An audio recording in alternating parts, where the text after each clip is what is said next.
Airstrikes on schools and hospitals.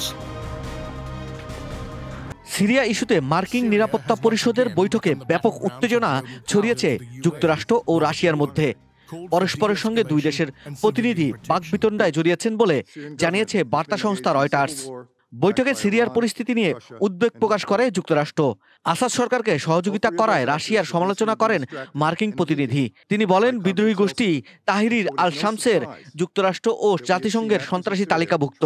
মার্কিন প্রতিনিধি আরও বলেন, সিরিয়ায় গোষ্ঠীটি যা করছে তা কোনোভাবেই সমর্থন করে না যুক্তরাষ্ট্র। একই সঙ্গে রুশ সমর্থনে আসাদ বাহিনী যা করছে তার প্রতিও সমর্থন নেই ওয়াশিংটনের। এরই প্রেক্ষিতে পাল্টাপাল্টি বক্তব্যে উত্তপ্ত হয়ে ওঠে পরিস্থিতি।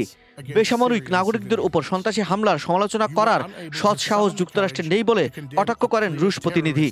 উল্লেখ্য, গত ২৭ নভেম্বর থেকে এসটিএস এর নেতৃত্বে সিরিয়ায় বিদ্রোহী গোষ্ঠীগুলো আকস্মিক হামলা শুরু করে। প্রায় এক শতক পর তারা সরকার নিয়ন্ত্রিত ছোট শহরগুলোর দখল নিতে থাকে। সিরিয়ার দ্বিতীয় বৃহত্তর নগরী আলেপ্পোর বেশিরভাগ অঞ্চল এখন বিদ্রোহীদের হাতে। Syria has once again